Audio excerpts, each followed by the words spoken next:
బొర్రా విజయేశ్వరరావు గారు నమస్కారం అండి. తల్లి నమస్కారం తల్లి, బాగున్నారా? తల్లి మీరు కూడా కూర్చోండి తల్లి. చెప్పండి బ్రదరు, ఎలా ఉన్నారు? మీ ఏజ్ ఎంత? 32. ఓకే. ఎలా ఎలా ప్రిపేర్ అయ్యారు, ఎలా కొట్టారు ఈ జాబు? నేను 1 ఇయర్ నుంచి 1.5 ఇయర్ నుంచి ప్రిపేర్ అయ్యామండి. 2018 కూడా నేను అటెంప్ట్ చేశాను. అప్పుడు మన చంద్రబాబు నాయుడు గారే తీశారు. అప్పుడు అటెంప్ట్ చేశాను. అప్పుడు క్వాలిఫై అయ్యాను. కానీ ఎంతలో కోల్పోయారు?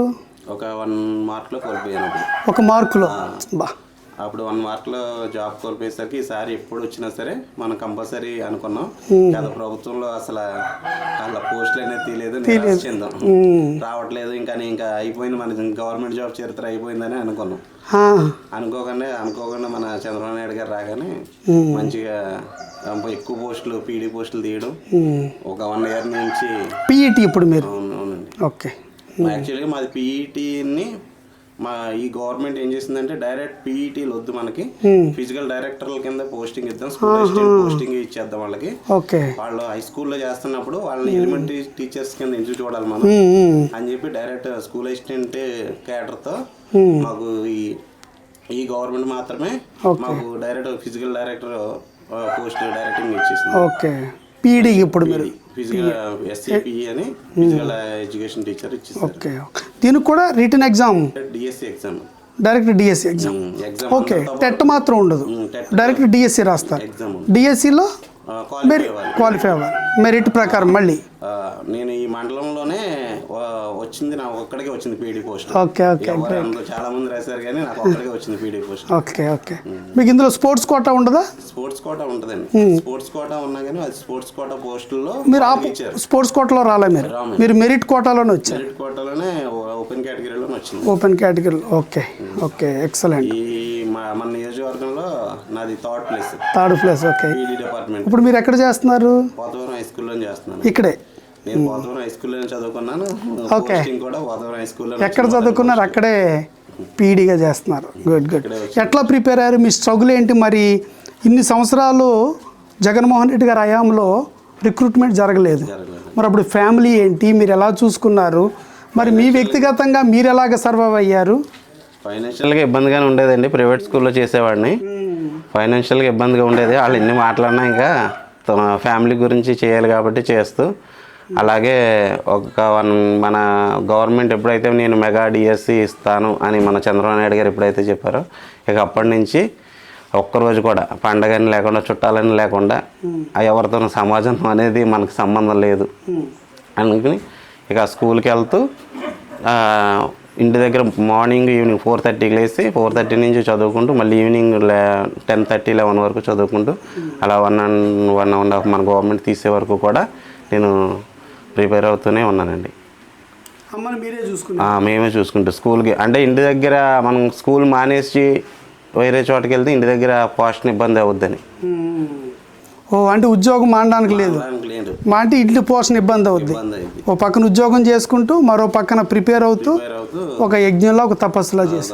మరేంటి డిఎస్సి అంతా తప్పుడు విధానాలతో జరిగింది, డబ్బులు ఇచ్చి వచ్చి జాయిన్ అయ్యారు అంతా అని జగన్మోహన్ రెడ్డి గారు ఉద్యమం చేస్తున్నారు.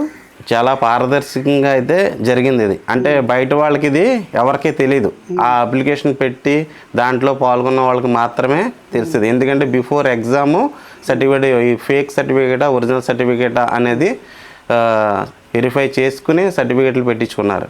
ఆఫ్టర్ ఎగ్జామ్ అయిపోయాక మెరిట్ లిస్ట్ రిలీజ్ చేసి నెంబర్ ఆఫ్ టైమ్స్, 1కి 2 సార్లు ఈ సర్టిఫికేట్ కరెక్టా కాదా, జెన్యున్గా ఎగ్జామ్లో మార్క్స్ వచ్చాయా లేదా నెంబర్ ఆఫ్ టైమ్స్ ఎంక్వైరీ చేసి పర్ఫెక్ట్ అన్న పర్సన్కి మాత్రమే జాబ్ అనేది ఇచ్చారండి. అలా పేపర్ మాకైతే బిఫోర్ ఏదో కొంచెం కష్టంగా ఉండేది. ఇప్పుడైతే మా ఫ్యామిలీ, మా అమ్మ, నేను అంతా హ్యాపీ. ఎందుకంటే నేను మా అమ్మ తప్ప ఇంకెవరు లేరు మాకు. ఉద్యోగం రావడం వల్ల ఫ్యామిలీ అంతా ఇప్పుడు ప్రతి సంతోషంగా ఉంది. నేనైతే చిన్నప్పటి నుంచి చాలా స్ట్రగుల్స్ ఫేస్ చేస్తూ ఇప్పుడు ఒక మంచి లైఫ్ చంద్రబాబు నాయుడు గారి వల్ల వచ్చింది. ఎక్సలెంట్. మరి జగన్మోహన్ రెడ్డి గారు బ్రదరు ఒక్క ఉద్యోగం కూడా ఇవ్వని, డిఎస్సి ఉద్యోగం ఒక్కటి కూడా ఇవ్వని ఆయన ఈ రోజున దొంగ దీక్షలు, ర్యాలీలు, ఈ డిఎస్సి విధానం తప్పు అని దాని మీద విషం చిమ్ముతున్నప్పుడు మీ మనసుకి ఏమనిపించింది? బాధ అనిపించిందండి, చాలా బాధ అనిపించింది. అది ఫేస్ చేసిన వాళ్ళకి మాత్రమే అర్థమైంది, బయట వాళ్ళకి ఎవరికి అర్థం కాదు. మనం ఆ నోటిఫికేషన్ వచ్చి మాకు ఎలక్షన్ ఉందనగా బిఫోర్ నోటిఫికేషన్ 1 మంత్లో నోటిఫికేషన్ ఇచ్చి జాబులు ఇచ్చేస్తున్నామని చెప్పి ఏదో హడావిడి చేసి క్యాన్సిల్ అయింది. అసలు అది రాంగ్ వే. ఫస్ట్ అసలు ప్రిపేర్ అవ్వడానికే ఛాన్స్ ఇవ్వకుండా ఎగ్జామ్ పెట్టడం అనేది చాలా తప్పు విషయం. 5 సంవత్సరాల నుంచి ఉంది, లాస్ట్లో ఉండగా ఉద్యోగాలని ఓట్లేసేస్తారని ఆ టైప్లో జీవితాలతో ఆడుకున్నాడు. అప్పుడు ఆడుకున్నాడు, 5 ఏళ్ల పాటు ఒక ఉద్యోగం కూడా ఇవ్వకుండా ఆడుకున్నాడు మన జీవితాలతో. తర్వాత వచ్చిన తర్వాత ఇంత పారదర్శకంగా ఇంత పెద్ద వ్యవస్థతో చేరికిన దాన్ని కూడా నిందిస్తున్నారు. పెట్టి దాని స్ట్రగుల్ గురించి పడిన వాళ్ళకి మాత్రమే దీని యొక్క వాల్యూ అనేది తెలుస్తుంది. బయట నుంచి మనం ఎన్నైనా మాట్లాడేసుకుంటాం, దీంట్లో ఏదో జరిగిపోయింది, లేకపోతే డబ్బులు ఇచ్చేసారు, కొనేస్తారు, ఇది అనేది. ఇప్పుడు జగన్మోహన్ రెడ్డి గారు అండ్ వైసీపీ వాళ్ళు చేస్తున్న ఆ చర్యలు చూసినప్పుడు మీకు ఏమనిపిస్తుంది? మీకు చాలా బాధ అనిపించిందండి. ఇంత పారదర్శకంగా నెంబర్ ఆఫ్ టైమ్స్ ఎన్ని వెరిఫికేషన్ చేసి అంత పేపర్ వర్క్ తోటి నోటిఫికేషన్ రిలీజ్ చేసేటప్పుడే దీనివల్ల ఇలా వస్తున్నాం పోస్టు అని నోటిఫికేషన్లో క్లియర్గా మెన్షన్ చేసి ఇచ్చారు. ఇంత మెన్షన్ చేసి ఇంత క్లియర్గా ఇచ్చాక కూడా దీన్ని ఎందుకు ఇలాగా తప్పుడు ప్రచారం కింద జనాన్ని పోగు చేసుకుని చేస్తున్నారని చెప్పి చాలా బాధ వేసింది. Okay brother, thank you. ధైర్యంగా ఉండండి. ఖచ్చితంగా ఈ ప్రాసెస్లో వాళ్ళు ఎన్ని బురద జల్లినా ఈ ప్రాసెస్లో ఏముండదండి. ఎందుకంటే చంద్రబాబు నాయుడు గారు ఇలాంటి తోడేళ్ళని గుంటనక్కల్ని చాలా చూశాడు ఆయన సర్వీస్లో. ఇప్పుడు నారా లోకేష్ గారు కూడా అంతకంటే బలంగా నిలబడే వ్యక్తి. ఆయన కూడా ఆయన పేపర్ వర్క్, ఆయన నాలెడ్జ్ వల్లే ఇంత నిలబడ్డాం.